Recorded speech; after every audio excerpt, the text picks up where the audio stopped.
A2IM, the collective voice of independent music. Good afternoon.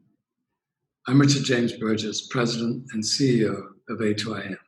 Welcome to A2IM Indie Week 2020, presented by Sound Exchange and in partnership with Merlin, and our annual general meeting in this A2IM's 15th anniversary year. I hope you're all safe and well, and thank you for taking the time to be with us, even if it is virtually. A2IM was formed in 2005 in the depths of the digital disruption in order to ensure that independent labels could do business on a level playing field. Today, we have a complex cocktail of concerns that we address regarding the viability of being an independent copyright owner. But at its essence, A2IM is here to serve your needs. We are one team, the executive staff, the board, advisory board, and members, and together we can achieve a great deal. I doubt any of us imagined we would live through a pandemic, and certainly nothing of this magnitude. The sense of alienation felt by those of us fortunate enough to remain unscathed by the virus pales into insignificance compared to the suffering of those who've lost loved ones, and our hearts go out to them. Many in our community are feeling the economic effects of the shutdowns, especially those of us who are dependent on physical sales and live performances. Of course, many artists, musicians, and their support teams have been devastated. To that end, this year's A2IM Libera Awards will be open to the public as an online charitable event. All donations will be funneled through Sweet Relief to artists, musicians, their support teams, and small labels in distress. Sweet Relief is waiving its admin fee so that 100% of all donations go to their intended destinations.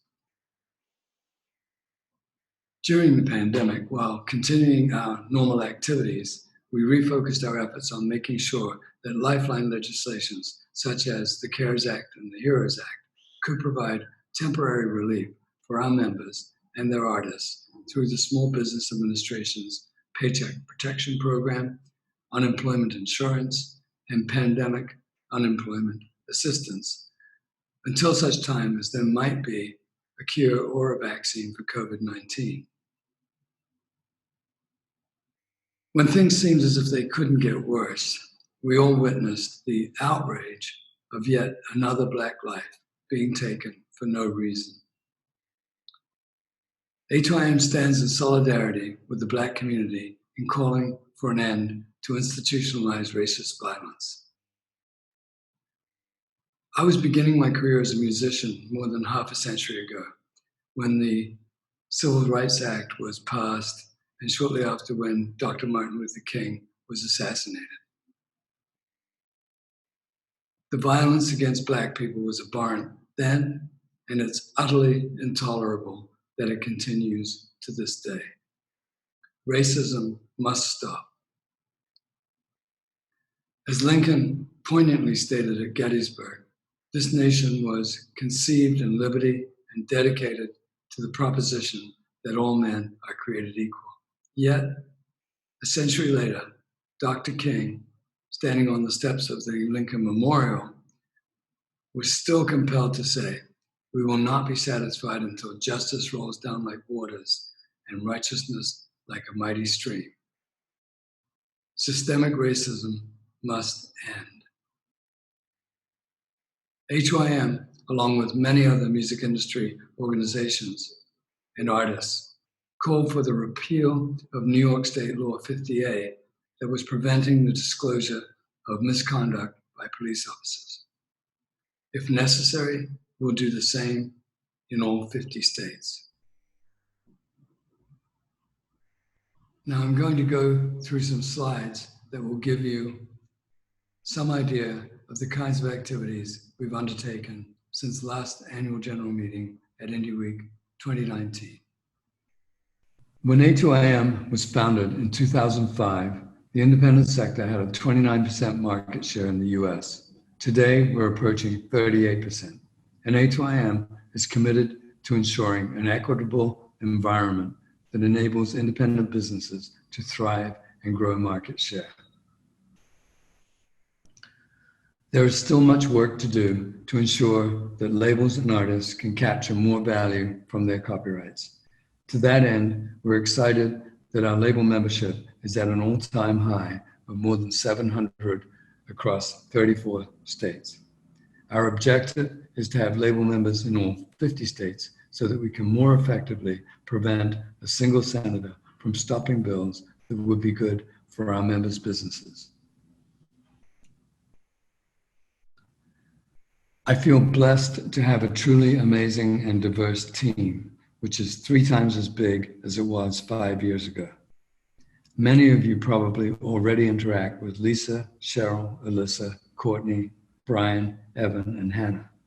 You may not know Sin Ray, who jumped in the deep end of our marketing just a couple of months ago. Ross and Matt have those tech tans from the many hours they spend handling our exponentially increasing IT needs. And our most recent addition to the team is Josh, our new DC-based advocate, who in just a few short weeks has turbo boosted our activities on Capitol Hill. I must take a moment to honor our past and present board members. Like any representative democracy, the board represents the membership in guiding the direction of A2IM. Board members take considerable amounts of time away from their businesses to ensure that we have the necessary feedback to best represent the membership on the most pressing issues of the moment. In addition to the voting board members, every year we have a number of non-voting advisory board members. Advisory board members participate in board meetings just as voting members do. The board rarely votes on issues since we most often achieve consensus through discussion. The advisory board was created to expose more members to the governance of the organization, and over the years, it has served to diversify our board, with many advisory board members being subsequently elected to the voting board. Board elections just closed, and I'm pleased to announce that your new board members will be Marie Clausen of Ninja Tune, Madeline Nelson of Heads Music, and Stephen Hill from Warp, all of whom are first-time A2IM board members. And returning to serve you is our previous board chairperson, Louis Posen of Hopeless Records. Board members serve 3-year terms and are required to step down for a year, at which time they're welcome to run again. A2IM maintains an outsized presence in the media, thanks to Dawn and Kiva Canneling of the Press House. We have published several op-eds. Sometimes we're featured in stories, and we're frequently on background for journalists. It's rare for a week to go by without a call for input to a news story from a media outlet. I've done several interviews for NPR and for individual stations such as KCRW. Many of these stories have an activist element to them, and we see them as an extension of our direct action advocacy activities, since media stories often stimulate legislative action. Here's a very small cross-section of the media attention that we have been able to generate. We often collaborate with other interested organizations to wield the greatest influence and emphasize the breadth of impact that ill-conceived legislation, other action, or lack of action can have on our industry. The California Assembly Bill 5, or AB 5 as it was better known, was an example of a well-intended law that caused drastic unintended consequences for our business. The campaign we participated in has run for more than a year to ensure that freelance workers in our business could maintain the independent status that they have enjoyed for more than a century. The exemption bill has passed the Assembly, and we hope that the governor will sign it into law by the end of summer.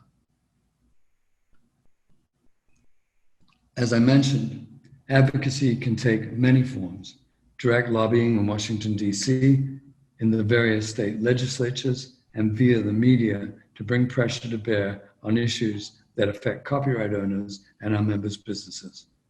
Everything on this page falls into the direct action category, and there are many more filings of comments, reply comments, briefs, and other forms of direct action that we take on behalf of our members every year, many of them in collaboration with other music trade associations, since industry consensus is critical in getting Congress's support. Social media is an essential component in our advocacy efforts and continues to grow steadily under Sinray's expert guidance.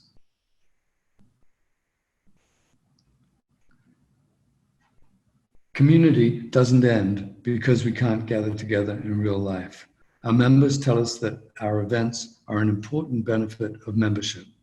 Ross and Matt have done a great deal of work on the member portal so that we're in constant touch with our community, even when we can't travel. In the first week of the COVID-19 pandemic in the US, we launched a member Slack workspace to facilitate easier communications with members during lockdown, and so that our members can talk to each other in the absence of our mixers, coffee catches, or other events. In early March, in response to the COVID-19 lockdowns, we started a weekly online series called In Discussions. It covers a wide range of topics and features both label and associate members, and has become very popular. We also have various member marketing opportunities so that our associate members can communicate with label members at a time when we cannot have real life events. Last year, the first iteration of our mentorship program proved to be overwhelmingly popular, so we reprised it this year. Several past and present board members have been mentors, including Portia Sabin, then president of Kill Rockstars, Vic Soraya, Chief Revenue Officer of Concord, Darius Van Armen, co-CEO of Secretly Group, and Amy Dietz, EVP and General Manager of InGrooves.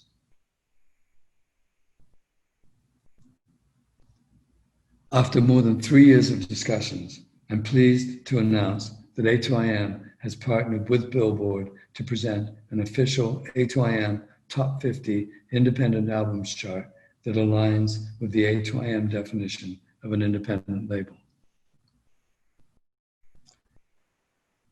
Earlier this year, we launched A2IM Artist with the dual goals of engaging self-releasing independent artists and helping them optimize their careers. Our launch event in Columbus, Ohio was sold out with 350 RSVPs and a wait list of 53. Jen Massey of Spotify, Andy Osborne of Bandcamp, and Jamie Sampson of Facebook spoke to the attendees. A2IM Artists was conceived as a series of in-person events, but until the health risks from the pandemic subside, we will continue the program virtually after Indie Week. Last year's A2IM Indie Week, which was already the largest international conference for independents, was the biggest and most successful to date. In early March, as soon as it became obvious that an in-person conference would be impossible due to coronavirus, we pivoted to doing it as a virtual event. Support from our members and sponsors has been overwhelmingly positive, and the A2IM team has risen to the new technological challenge. As with A2IM Indie Week, A2IM Libera Awards is the largest independent award show in the world, and it hit an all-time high last year with regard to attendance. In pivoting to a virtual award show, we've made the live stream free to all around the globe via YouTube and Facebook. The response from labels and their artists has been overwhelming, and this year's show features more artists accepting more awards and performing than ever before. Please join us this Thursday night, June 18th at 7 p.m. Eastern Daylight Time. As I mentioned, there will be an option for donations to artists, musicians, support teams, and small labels in distress through Sweet Relief. Last year was the 5th year of A2IM Sync Up and was the biggest to date. Dodging the LA fires, It was once again held at the beautiful Annenberg Beach House on the beach in Santa Monica. The program connects members and music supervisors for sync licensing opportunities. Having established this event as a major West Coast presence for A2IM, we added DSP workshops to apprise our members of best practices and new features and allow members to meet with the various DSPs in a relaxed setting. The event sold out with more than 200 attendees and 400 plus one-on-one meetings. We will announce our plans for A2IM Sync Up this year when it becomes clear whether it will be safe for our team and our members to travel and gather again. Once again, independence scored big at the Grammys. Thank you so much for being with us today and for being a member of A2IM. Please enjoy the rest of Indie Week, and we will see you at the Libera Awards on Thursday. Thank you so much. And now we're going to hear from the chairperson of the A2IM board, Rosie Lopez. Rosie is the president of Tommyboy Records. Rosie? Hello, everyone, and thank you for joining us for A2IM's first virtual Indie Week. My name is Rosie Lopez, and I'm the president of Tommyboy Music. I've had the honor of serving alongside my fellow board members for 2 years, and the privilege of spending the last year as the organization's chair, working closely with Dr. Richard Burgess and his amazing team. I want to thank A2IM's previous chair, Louis Posen, for suggesting that I consider chairing the executive committee and the board members who elected me to the position. I'd like to acknowledge Tom Silverman for nominating me to run for the board, even though I didn't think I had the time. And although I'd love to say that I was wrong, I didn't have the time, and I still don't. If you ran for the board this year and didn't get in, please run again. Don't be too upset if you didn't get in, because you probably don't have the time either. But the truth is, A2IM doesn't demand a lot of your time. What A2IM really wants is your passion, your curiosity, your intellect, and a diverse board. If you want to serve, do it because you want to be of value. Do it because you have a different outlook than most, or because your life has provided you with a unique perspective that will inform the priorities that this organization sets. The beauty of our independent community lies in our diversity, not only in the genres of music we release, but in the colorful personalities with unique stories that have formed our companies and that shape our approach to the music business. We've achieved gender balance on the board and on staff, but we need more diversity and people of color on the board, and we need more minority-owned labels as members. In preparing for this talk, I thought about where we were in 2005. In 2005, Facebook was still exclusively for college students. Remember, interns were highly sought after in those days. And a 26-year-old uploaded a stupid video about long elephant trunks to a website called YouTube.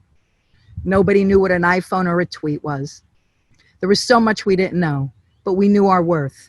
We knew if we could join together, our market share would allow us to compete with the majors. And a few years later, in 2007, as the need for collective negotiating power became necessary, Merlin was formed. And by working together with Merlin and other independent organizations around the world, like WIN, AIM, IMPALA, we've not only leveled the playing field and gotten a seat at the table, but we've used our influence to do good. Please join or support these organizations. There's power in numbers. We must be more united today than ever. It's 2020, and the digital platforms we feared would destroy the industry never did. And the virtual communities we thought would forge connection have developed into powerful news feeds, platforms that do as much to amplify the good news as they do to stir the flames of fear and hatred. The A in A2IM is no longer a source of pride, but a reminder of how we're failing as a nation. There's a much bigger and powerful threat that cannot be ignored. Racism and the systematic abuse of Blacks in America must end. The hate which had been forced into the shadows is being spewed openly on social media and endorsed by our many elected officials. The hope that so many of us rejoiced in 2008 has been reduced to shame for what we have become. It's time for change. But what can I do personally to bring about change? You see, I've always been an outsider in America. That's what happens when you come to a country where you don't look or talk like other kids. My full name is Rosario Elena Lopez Coca, and I'm a Cuban refugee, brought to America by my parents when I was just 4 years old. My parents believed that even if they could provide the bare necessities in Cuba, our lives would lack real value if we weren't free to express our beliefs. So they applied for asylum, and when our papers arrived, they kissed their parents goodbye, knowing they would probably never see them again, and they boarded the 3.5-hour flight from Havana to New York with $35 in their pocket and 2 children in tow. When we arrived at JFK, I marched the length of the airport singing the Cuban national anthem at the top of my lungs. And when my mom shushed me and said, "We shouldn't sing that now," my aunt stopped her and said, "She's in America. She can sing whatever she wants." I still remember that day and the feeling of freedom.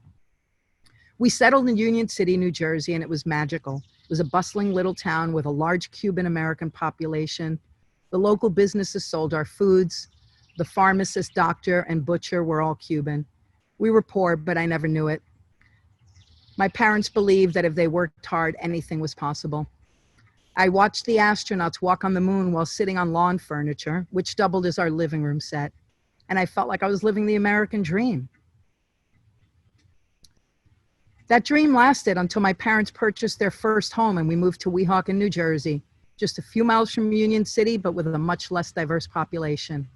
Although the majority of residents were immigrants, there were only 3 Blacks in my senior class and just a handful of Latinos.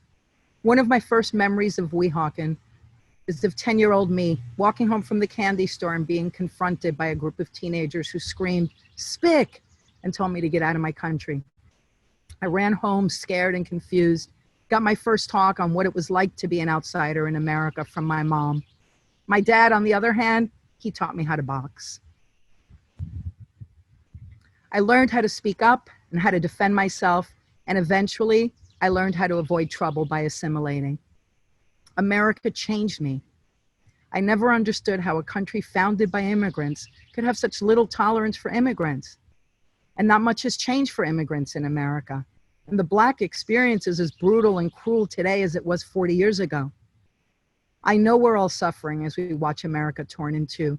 The way I see it, there are 2 Americas, one that believes in exclusion and isolation, and one that believes in diversity and inclusion. We know that the only way to move ahead is to unite. Let's tell our own stories. Let's share our experiences about race and all forms of inequality in America. Let's empower our artists to do the same. Let's be kind. Let's speak out against injustice. Our most challenging times lie ahead, friends, and A2IM is more important today than ever. We must expand our advocacy and our activity in Washington and at the state and local levels too. But first, we must use our platform to motivate all Americans to vote. Happy 15th birthday. We've accomplished some pretty great things over the years, and I know we're ready for the challenges that lie ahead. Thank you. Thank you so much, Rosie. And now we're going to hear from Jeremy Sirota, CEO of Merlin. Hi, everyone. My name is Jeremy Sirota, and I'm proud to be the CEO of Merlin. I'd like to start by thanking Richard Burgess and the entire A2IM team for inviting me to speak to the independent community today. I've always enjoyed attending Indie Week, and I'm so proud that they made it a virtual event given the current circumstances. Since this is my first address to the A2IM community, I thought I'd provide a brief background on myself. So here goes. I was born in Los Angeles, but raised on the beaches of Orange County. So that makes me a California kid at heart. After I had graduated from college, I worked as a graphic designer in New York before I made my first pivot and went to law school in San Francisco. After graduating, I spent 5 years as a tech lawyer, where I worked with startups, software companies, and entertainment clients. One of those clients just happened to be an organization called Warner Music Group, thus my second pivot. My time at Warner was a great learning experience. It combined my love of music with my lifelong interest in technology. I had a great deal of autonomy, diversity in my work, and mentorships in my job, which made it a great 9 years. I then made my third pivot. I joined the Facebook music team. I headed up global licensing for independents.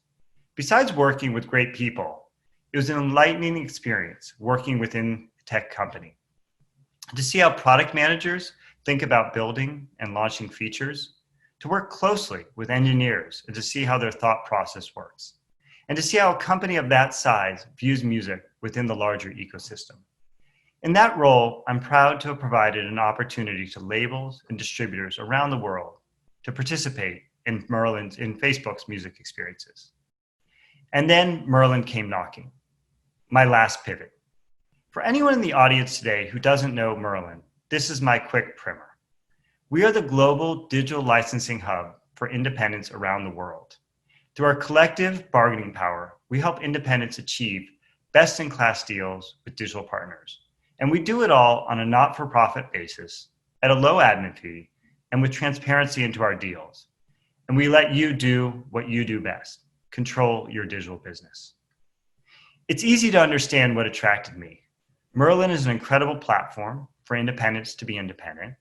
The team is incredibly talented and is dedicated to supporting its members. And our membership is comprised of entrepreneurs with whom I learn from every single day. So let's talk about the state of the union at Merlin. As a digital-only company, Merlin has not been as heavily impacted by COVID-19. We are, of course, concerned about the health of independents around the world. That means we're talking to our members all the time. There's been a lot of ups and downs these past several months, but I'm cautiously optimistic that we can all come out healthy on the other side of this crisis. We continue to keep a close eye on CPM rates, subscriber numbers and conversion rates, streaming services, and whether new companies will continue to enter the music space. We know that everyone is keen to understand what is happening, especially on subscriber trends. As of now, we have not seen any data from our streaming partners to indicate that at a global level, there's been any material declines or spikes in total subscriber numbers, other than the normal seasonal fluctuations. But I'm also cognizant that at the time of this recording, the main numbers had not yet come in, and those are most likely to be indicative if there is an impact. While I always advocate for the value of independent repertoire, it's also important to find opportunities that are mutually beneficial for our members and our digital partners. That means Merlin needs to continue to keep pace with two trends. First, how are independents evolving, and how can we continue to meet their needs based on how they're structured? And second, how can we work with our digital partners to ensure that they prioritize and value music within their ecosystems? Merlin has also grown in a number of areas in the last year. First, our digital deal-making team has doubled in size. This has enabled us to be nimbler and ultimately conclude new partnerships faster and renewals faster. Our New York presence has grown.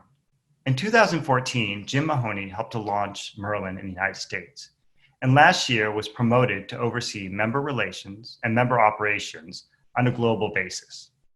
Bella Zecker joined the team in 2018 and has greatly contributed to our ability to engage in North America and Latin America. Danielle Yandel joined our team in New York this year, and I myself call New York home.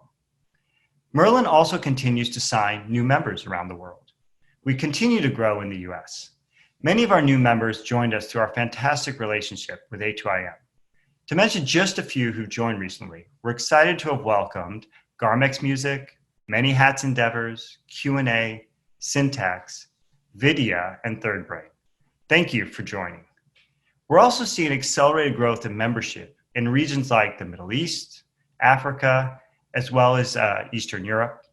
We're also seeing continued interest and growth, Latin America, Japan, and a recent surge in India.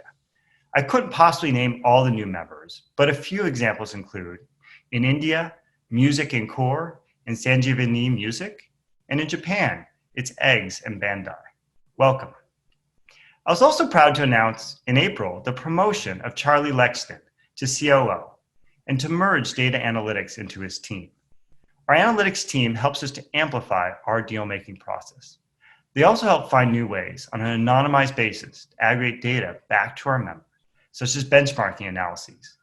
We know that there's tremendous value in Merlin continuing to grow our impact in data and empowering our members through collective intelligence. To me, the value proposition of Merlin is more important than ever.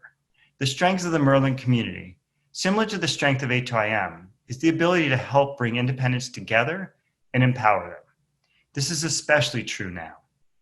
I know it goes without saying, but this is an unprecedented crisis, and I can only hope that everyone is healthy. We are better together, and we can and should lean on each other for support. So once again, thank you to Richard Burgess and A2IM for inviting me to come speak.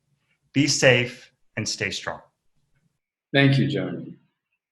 Helen Smith is the executive chair of IMPALA, the European Trade Association. Every year, Helen brings us up to speed with what's been going on in Europe. Please welcome Helen Smith.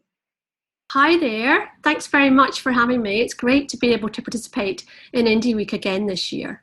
I always like to be your postcard from Europe. And it's more important than ever to stay connected and exchange views on what the future might look like. And of course, as we do that, it's important to compare notes on lessons that we have learned over the past few weeks and months.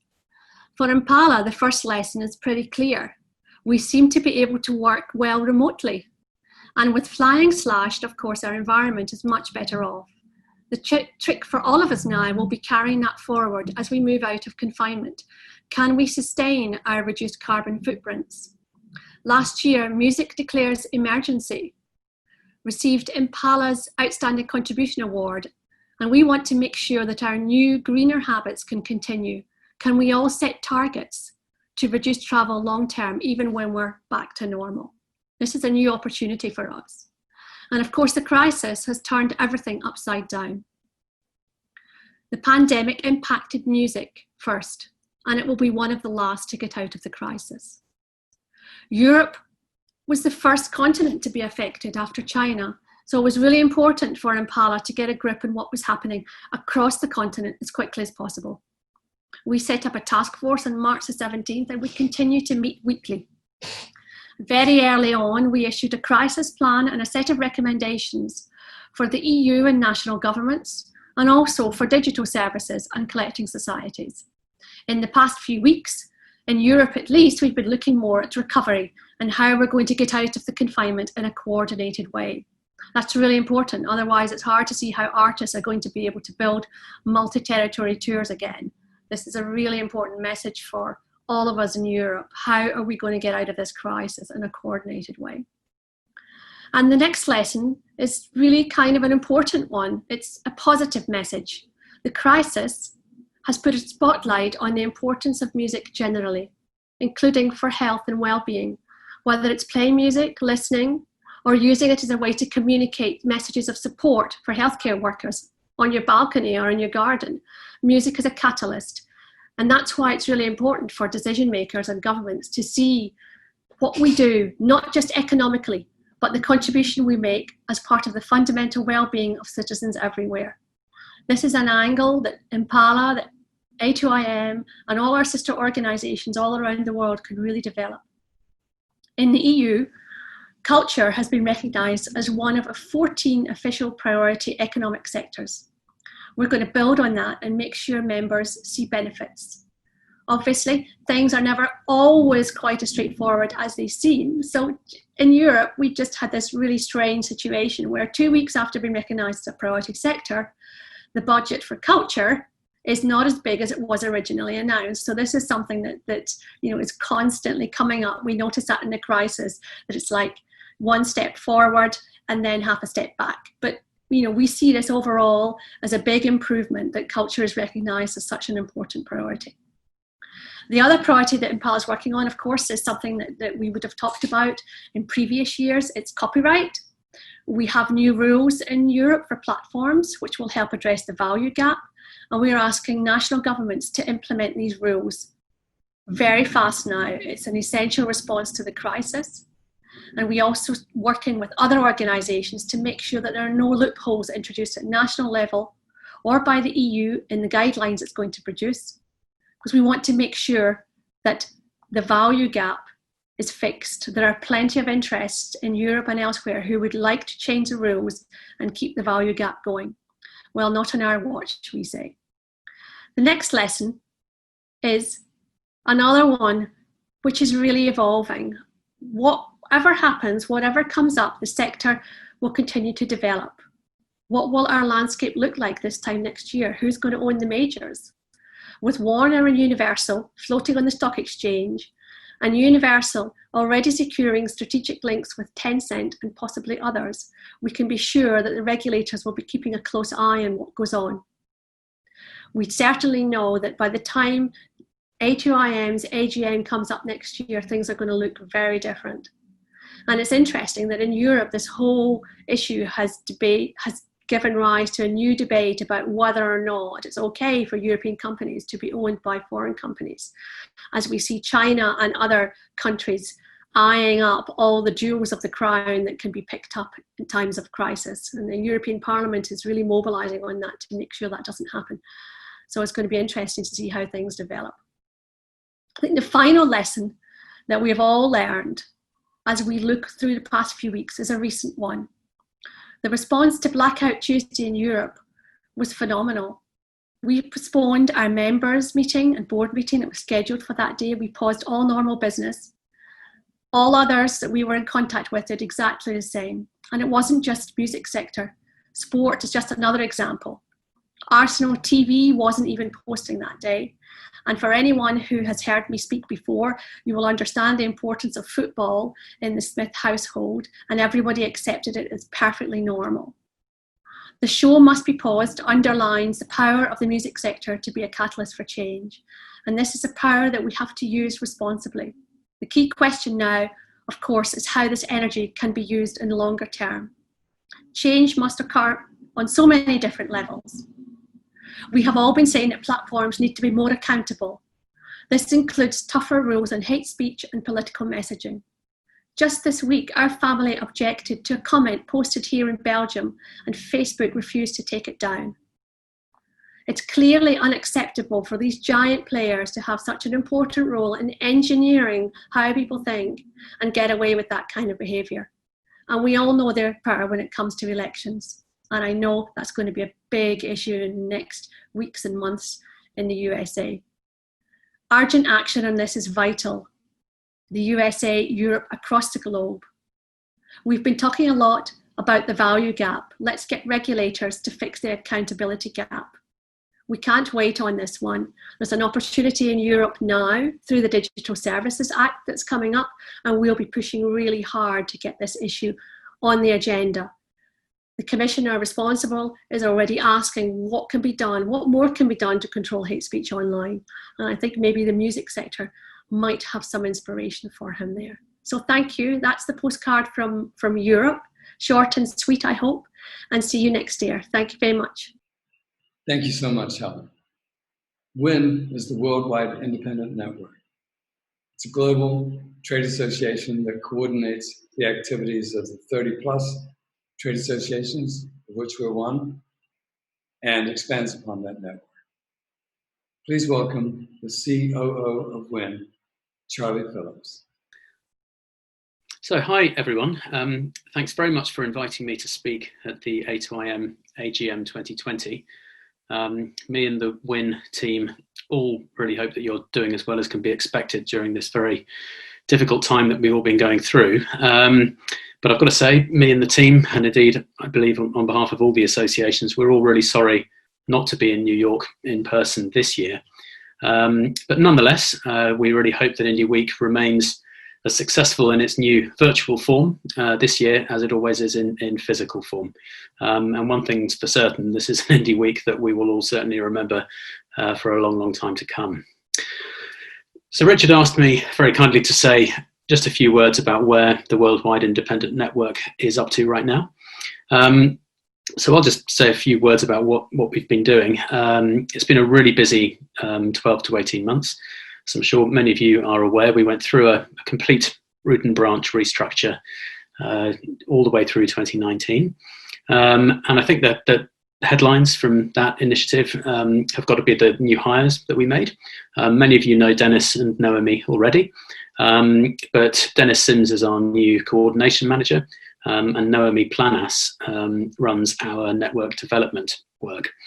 Network development is really the kind of main new area that we're really focusing on now within the Worldwide Independent Network. The emphasis is on supporting the existing associations in the network, such as A2IM, and of course all the other associations in Europe, Asia, Australasia, Latin America, Canada, and so on. But the second part of this work that Noemi heads up is helping to develop new associations and new independent movements, if you like, new groups in territories where there's no grouping at all in place at the moment. We've had quite a program of work in that area in the past, but it's been balanced with lots of other things. Now we're doing it full on with a dedicated resource, properly structured priorities, and it's delivering fantastic results. I mean, by way of results, I should say that just within a few months, we've already launched a long-awaited Latin American network with several new territories in that region, either having formed a formal group or being well on the way to do so. And we've seen interest from a number of territories with whom we've had sporadic contact over the years, but nothing really set in stone. And now things are looking really good. That's certain territories in Africa. We've got territories like Turkey, China, and so on. Really leaning forward to wanting to be part of our global community.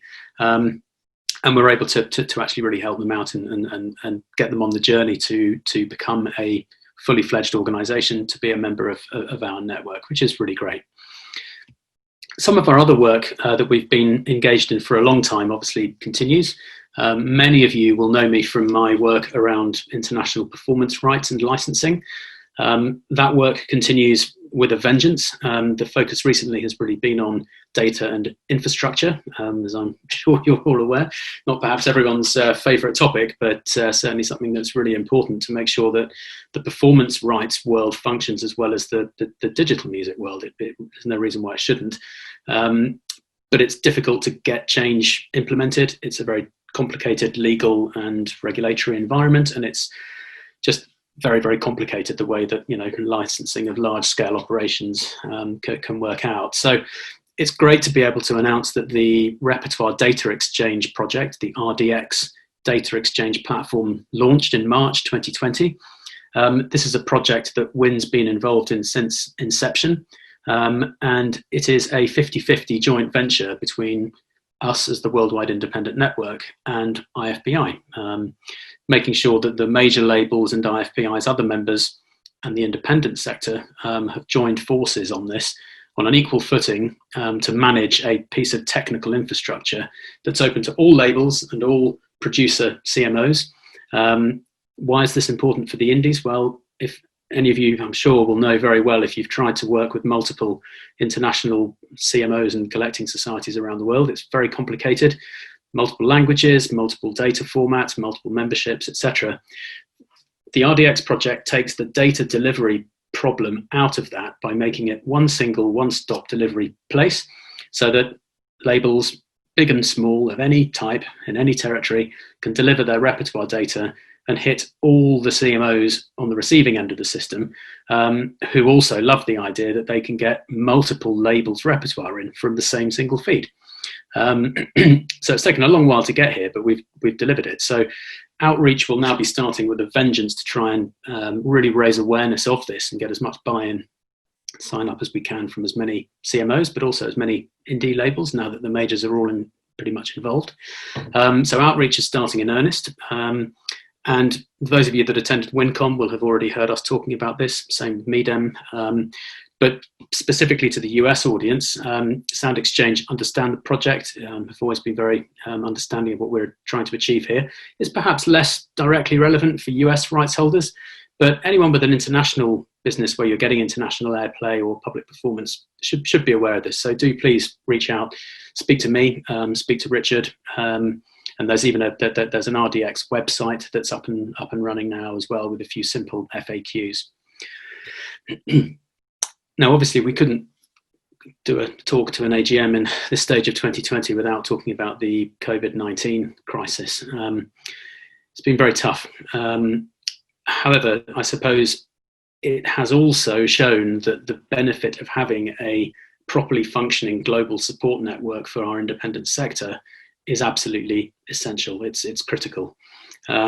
We've been very closely engaged on a round-the-clock basis as many of you will know in the US, but certainly in every other territory as well, working closely with our colleagues at IMPALA in Europe to make sure that we're all sharing as much information as we can that's useful, it's collated, it's accessible, primarily to be able to help our colleagues in the various associations with understanding support options and mechanisms that may exist in other territories that may be available to them. This exact project has already delivered a number of projects in a number of territories where, had we not been able to quickly get the information into the hands of our association members, they may have either missed deadlines or not have thought of a particular project or a particular initiative. And it's been really great to see just such direct, helpful benefit being delivered, really just by offering like a facilitator, playing a role of sort of facilitation around the world community. That's been really, really good. So again, all about delivering value to the TAs and their member labels. And at this very, very difficult time, it's gratifying that we have actually been able to be of some assistance. On the same topic, it's also been very interesting for me to see how we've been able to actually combine our work around industry liaison and some of the rights and licensing stuff that I do with some of the network development work that Naomi does. A really good example of this is a performance rights webinar that we did just a couple of weeks ago. I hosted it. We had leading experts from the larger international indies in our sector discussing what to expect in terms of revenues coming back from performance rights licensing. And it was really, really good. It was very practical, very hands-on, very relevant. And we had an amazing attendance from all over the world. So the network outreach was used to get the message out there into as many countries as we can, to really, really help people out with what to expect and when, just on this particular area with performance rights, but obviously the same thing we've been doing around other initiatives, such as these support projects and plans that I was talking about a moment ago. We're going to be seeing a lot more of this type of work that we'll be doing, and I'm really excited to be leading the charge on that, because I think it's really, really essential. It's urgent. We can respond quickly. We can get messages out and information out to people quickly and accurately, and it's great to see that it's of some real benefit. So much more to follow on that, but hopefully not for too long, because we need the crisis to get under control so that we can start to get back to some form of normality. So just to wrap up, I would say a very, very huge, heartfelt thank you to Richard, Cheryl, and the rest of the team at A2IM for all of your support over the years. It's really very, very much appreciated. WIN plays an important role, but it only works with engagement from the members, and you guys are great. I wish you a very successful AGM, and of course all the very best for the coming year, and the very best for the coming months, given what we're all having to deal with. But whatever the world throws at us, it's absolutely certain that we know that we're going to continue to be stronger together as a global independent community, and we're here to play our part to make that happen. Thanks very much indeed. Thank you, Charlie. That wraps up the annual general meeting at A2IM Indie Week 2020, presented by Sound Exchange and in partnership with Merlin. Thank you again to Rosie Lopez, Jeremy Sirota, Helen Smith, and Charlie Phillips for their updates. And thank you to all of you for being here with us today and for being members of A2IM. Have a wonderful rest of A2IM Indie Week, and we hope to see you at the A2IM Libera Awards at 7 p.m. Thursday, June 18th on YouTube and Facebook.